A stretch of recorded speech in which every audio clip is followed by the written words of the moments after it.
निर्णयाची वेळ. काही सत्य मनाला शांतता देत नाहीत, ती मन अधिक अस्वस्थ करतात. माझं लग्न ठरलं आहे. साक्षीचं ते वाक्य आदित्यच्या मनात घुमत राहिलं.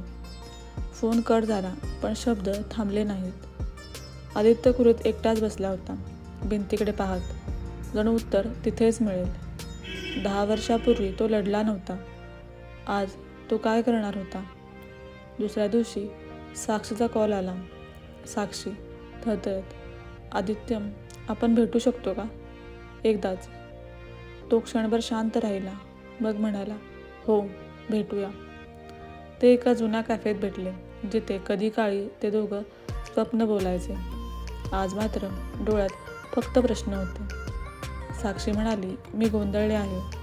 माझं मन आजही तुझ्याचकडे ओढ घेते. आदित्यने तिच्याकडे पाहिलं. त्याच्या मनात तेच प्रेम होतं, पण आज त्याला सत्यही दिसत होतं. आदित्य, साक्षी, प्रेम म्हणजे फक्त मिळवणं नाही. ती म्हणाली, मग काय? तो हळूच म्हणाला, कधी कधी सोडणं. तिच्या डोळ्यात पाणी आलं.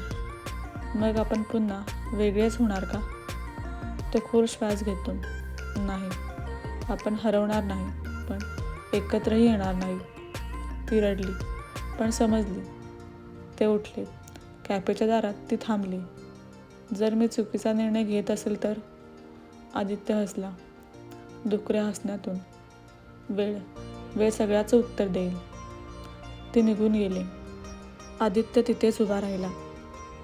काही प्रेमकथा निर्णयावर संपतात आणि मौनात जगतात.